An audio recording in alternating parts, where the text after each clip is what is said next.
आग्र्यामध्ये छापणं बंद करतो, ते आता बंद करणार नाही. ऑनलाईन छापून तो मग दिग्गज आहे.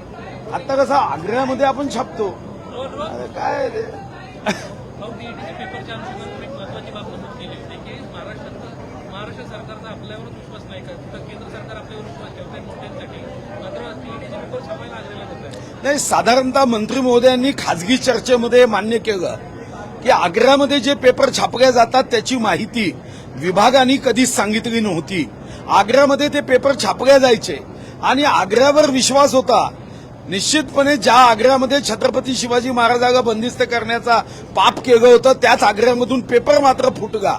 आणि आता मात्र मंत्री महोदय असं म्हणाले की यामध्ये बदल करून आता ऑनलाईन टीईटीचे पेपर करण्याच्या दृष्टीने आम्ही विचार करतोय. आणि मी माननीय मंत्री महोदयांना सूचना केली की सर्वच परीक्षांच्या बाबतीत एकदा आढावा घेतला पाहिजे आणि आढावा घेऊन आपल्याला उत्तम पद्धतीने फुल प्रूफ व्यवस्था केली पाहिजे. विद्यार्थ्यांच्या मनामध्ये परीक्षा व्यवस्थेबद्दल जर एकदा अशा पद्धतीची भावना निर्माण झाली तर मग कोणाचाच विश्वास बसणार नाही आणि नापास होणारा विद्यार्थी म्हणेल की चूक माझी नाही सरकारची आहे, कारण पेपर फुटल्यावर तो पेपर माझ्या नशिबात आला नाही. ज्या पद्धतीने काल सचिन अहिरांचा प्रवेश झाला त्यानंतर सचिन अहिरांमुळे व्हायला लागलेली आहे, गद्दार असेल किंवा वेगळी उपमा दिली जाते, कसं बघताय? नाही, गद्दार म्हणण्याचा मला वाटते काही तात्पर्य नाही. तुम्ही 24 ऑक्टोबर 2019ला 2,30,58,525 मतदारांनी भाजप शिवसेनेला निवडून दिलं सरकार बनवण्यासाठी. तुम्ही काँग्रेसच्या सोबत गेले. मग आता गद्दार कोण आहे? गद्दाराची व्याख्या काय आहे? तुम्हाला टाटा बाय बाय करतीलच ना. तुम्ही ज्या पद्धतीचं बीजारोपण केलं, तुम्हाला काय वाटतं की तुम्ही विषवृक्ष लावायचा आणि त्याला अमृताचे फळ येणार आहे? तुम्ही जे केलं बुरी नजर वागे हे आपण मन लहानपणापासून ट्रकच्या मागे पाहिली आहे ना. मग ट्रकच्या मागे पाहिल्यावर जर आपण शिकलो नाही आणि भाजपला धोका दिला तर तुम्हाला काय वाटतं? व्याजासकट तुम्हाला धोका होणार आहे. राज्य प्रदेशाध्यक्ष चंद्रपूरची जिल्हा ग्रामीणची कार्यकारिणी आहे ती स्थगित करण्यात आलेली आहे. त्याकडे कसं पाहताय? काही मतभेद आहेत का त्या ठिकाणी? नाही, मी काय पाहणार आहे? ते अध्यक्ष आहे, आमच्या राज्याचे सर्वोच्च आहे.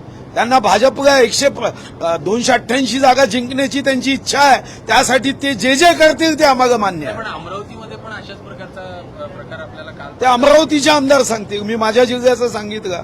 ते श्रेष्ठ नेते आहे आमचे. आपल्या बाबतीत कुठेतरी काही त्यांना अडचण होते का त्या जिल्हाध्यक्षांच्या ज्या पद्धतीनं? मी वाघाच्या भूमीतला आहो, कोण अडचण करणार आहे? भाऊ हिंदी में जानना चाहेंगे, कल आदित्य ठाकरे एक होने देना, एक हिंदी होने दे, एक सवाल. अरे यार, 10 सवाल.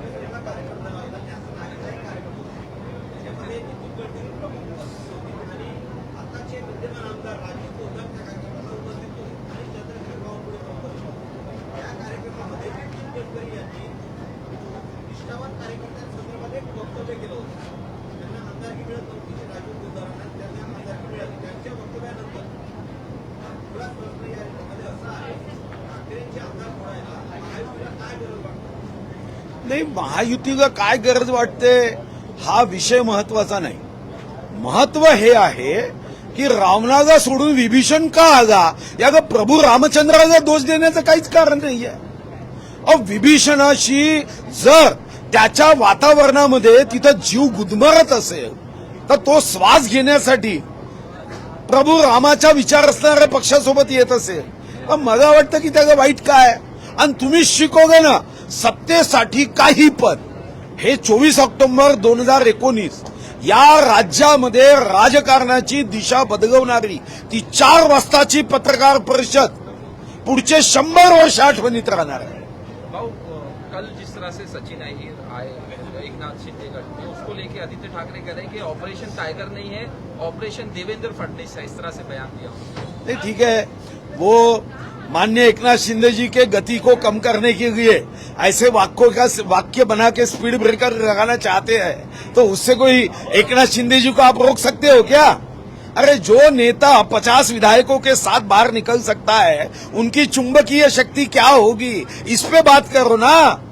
आपकी चुंबकीय शक्ति समाप्त हो रही है. उनकी चुंबकीय शक्ति इतनी बढ़ रही है, तो इसमें ऑपरेशन टाइगर और ऑपरेशन दूसरे किसी के नाम से ऑपरेशन करने का सवाल क्या है? और देवेंद्र जी और हम उस विचारधारा के हैं कि तेरा वैभव अमर रहे मां, हम दिन चार रहे ना रहे। हम पद के लिए काम करने वाले लोग नहीं है। कल अरे हिंदी होने दो। कल एक पेड़ गिर गया, उसमें 11 साल का बच्चा मर गया, उसको लेके सवाल उठाए जा रहे हैं। ये सवाल उठाना बराबर है, क्योंकि मैंने भी चैनल पे देखा कि लोग बार बार अधिकारियों को ये कह रहे हैं कि ये पेड़ धोखादायक है, तो लोहे को जंग चढ़ते हुए मैंने देखा है। ये बुद्धि को कौन सी जंग चढ़ी है कि निवेदन आने के बाद उसका आकलन नहीं करना, मूल्यांकन नहीं करना? आपको 7 पे कमीशन चाहिए, पैसा चाहिए, आपको अपना परिवार प्यारा है, और लोग जब आपको निवेदन देते हैं कि ये पेड़ धोखादायक है, तो आपको क्या हो जाता है? आपकी बुद्धि को जंग चढ़ता है क्या? क्यों नहीं करते आप मदद? तब सोचना चाहिए, उसका आकलन करना चाहिए कि अगर वो पेड़ गिरने लायक है तो परवानगी लेके उस पेड़ का ऑपरेशन करना चाहिए। मगर आप वो करते नहीं हो, ये शर्म की बात है।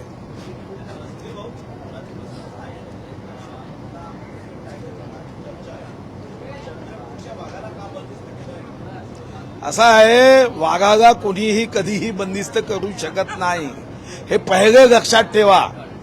वाघाला बंदिस्त करण्याची ताकद कोणातही नाही, आणि योग्य क्षणी योग्य गोष्टी घडत असतात।